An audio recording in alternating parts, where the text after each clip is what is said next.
নমস্কার বন্ধুরা, ডলি রন্ধনশালায় সবাইকে স্বাগত। আর আজকে তোমাদের সাথে শেয়ার করব অল্প একটু মটর ডাল আর পেঁয়াজ দিয়ে দারুণ একটা রেসিপি।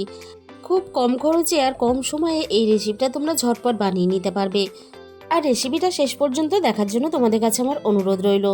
আর রেসিপিটা কেউ কিন্তু স্কিপ করে দেখো না, তাহলে আমি শেষ পর্যন্ত কোন সময় কোন মশলাটা দিয়ে রান্নাটা করেছি সেটা যদি মিস হয়ে যায়, আমি যেরকম করে রান্নাটা করেছি সেই স্বাদ কিন্তু রান্নাতে আসবে না। তাহলে আজকে রেসিপিটা শেষ পর্যন্ত দেখার জন্য অনুরোধ রইল। তাহলে আজকের এই রেসিপিটা বানানোর জন্য আমাদের কি কি লাগছে দেখে নেওয়া যাক। এই রেসিপিটা বানানোর জন্য আমি ছোট বাটির 1 বাটি পরিমাণ মটর ডাল ঘন্টা দুয়েকের মতো ভিজিয়ে রেখেছিলাম। প্রথমে আমি মটর ডালটাকে পেস্ট বানিয়ে রেডি করে নেব। আমি একটা ছোট্ট মিক্সিং জার নিয়েছি, আর মিক্সির জারের মধ্যে আমি সমস্ত মটর ডালগুলো দিয়ে দিলাম। এবার আমি ডালের মধ্যে সামান্য পরিমাণ জল দিয়ে দেব।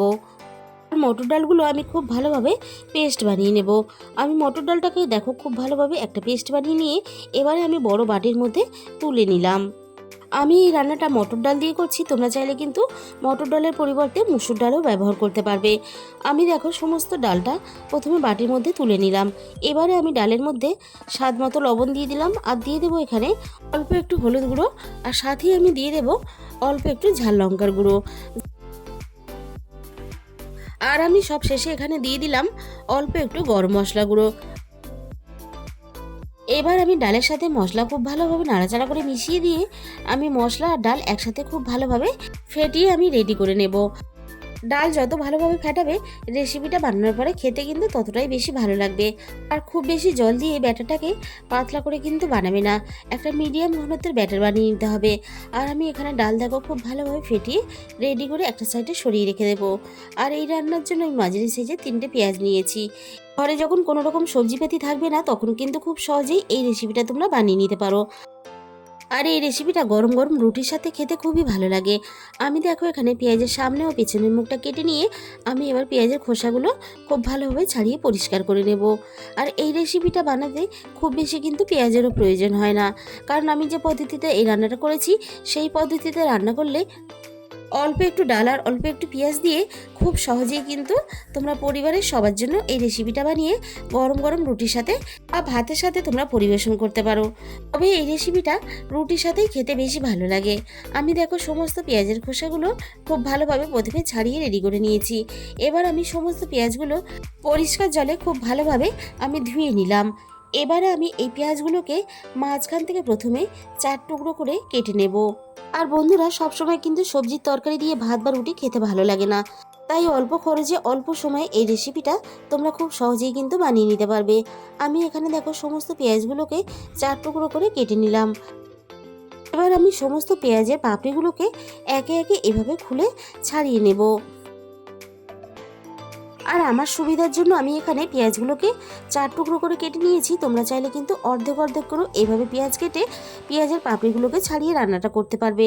আমি এখানে দেখো সমস্ত পেঁয়াজের পাপড়িগুলোকে প্রথমে ছাড়িয়ে রেডি করে নিলাম। এবারে একটা সাইডে রেখে দেব। আর এদিকে দেখো ডালটাও মশলার সাথে খুব ভালোভাবে সেট হয়ে গেছে। আর ডাল বাটার ঘনত্বটাও তোমাদের আমি দেখিয়ে দিচ্ছি। ডাল বাটার ঘনত্বটা ঠিক এরকম রাখতে হবে মাঝামাঝি। আর তোমাদের দেখিয়ে দেবো, দেখো পেঁয়াজের পাপড়িগুলো ডালের মধ্যে এইভাবে খুব সুন্দর করে কোট করে নিতে হবে। আর দুটো সাইডে ঠিক দেখো আমি তোমাদের দেখিয়ে দিলাম, এইভাবে কোট করে রেডি করে নিতে হবে। এবারে তাহলে রান্নার দিকে যাওয়া যাক। প্রথমে আমি কড়াইয়ের মধ্যে 4 চামচ পরিমাণ সর্ষের তেল দিয়ে দিলাম। তেলটা আমি খুব ভালোভাবে প্রথমে গরম করে নিয়েছি। এবার তেলের মধ্যে আমি ফোড়নে দিয়ে দিলাম অল্প একটু গোটা জিরে। এবারে আমি ফোড়নের সাথেই তেলের মধ্যে দিয়ে দিলাম একটা বড় সাইজের পেঁয়াজ কুচি। এবার আমি ফোড়নের সাথে নাড়াচাড়া করে পেঁয়াজ কুচিগুলো খুব ভালোভাবে ভেজে নরম করে নেব। আর এই রান্নাতে পেঁয়াজ কুচি কিন্তু প্রথমেই আমি খুব বেশি লালচে করে ভাজবো না, কারণ বাকি মশলার সাথে আরও একটু পেঁয়াজ কুচিগুলো নাড়াচাড়া হতে হতে আরও একটু ভাজা হয়ে যাবে। পেঁয়াজ কুচিগুলো ভেজে একটু নরম করে নিয়ে এবারে আমি এখানে দিয়ে দিলাম 1/2 চামচ পরিমাণ রসুন বাটা, আর দিয়ে দেবো এখানে 1/2 চামচ পরিমাণ আদা বাটা। আবারও আমি পেঁয়াজ আদা রসুন একসাথে খুব ভালোভাবে নাড়াচাড়া করে কষিয়ে নেব। এতে আদা ও রসুনের কাঁচা গন্ধটা চলে যাবে। এবার আমি এখানে একটা বড় সাইজের টমেটো কুচি দিয়ে দিলাম। আর আমি টমেটোর সাথেই এখানে স্বাদ মতো লবণটা দিয়ে দেব। টমেটো কুচিগুলো লবণ দিয়ে ভাজলে তাহলে খুব সহজেই কিন্তু খুব তাড়াতাড়ি টমেটো কুচিগুলো নরম হয়ে যাবে। আর টমেটো কুচিগুলো আমি দেখো নাড়াচাড়া করে একটু নরম করে নিয়েছি। বাকি রান্নাটা হতে হতে টমেটো কুচিগুলো আরও একটু নরম হয়ে রান্নার সাথে মিশে যাবে, তাই খুব বেশি ভাজার দরকার নেই। এবার আমি একে একে গুঁড়ো মশলাগুলো দিয়ে দেব। দিয়ে দিলাম আমি এখানে হাফ চামচ পরিমাণ হলুদ গুঁড়ো, আর দিয়ে দিলাম আমি এখানে হাফ চামচ পরিমাণ ঝাল লঙ্কার গুঁড়ো, আর এখানে দিয়ে দিলাম হাফ চামচ পরিমাণ ধনে গুঁড়ো, আর দিয়ে দেবো এখানে হাফ চামচ পরিমাণ জিরে গুঁড়ো। আবারও আমি মশলার সাথে টমেটো আদা রসুন খুব ভালোভাবে নাড়াচাড়া করে কষিয়ে নেব, যতক্ষণ না মশলা থেকে সুন্দরভাবে তেলটা আলাদা হয়ে যায়। আমি এখানে মশলাটা 2 থেকে 3 মিনিটের মতো খুব ভালোভাবে নাড়াচাড়া করে কষিয়ে নিয়ে এবারে অল্প একটু কাসুরি মেথি এইভাবে হাত দিয়ে ঘষে দিয়ে দিলাম। এইভাবে হাত দিয়ে একটু ঘষে রান্নার মধ্যে দিলে কাসুরি মেথি, তাহলে রান্নার ফ্লেভারটা দারুণ আসে।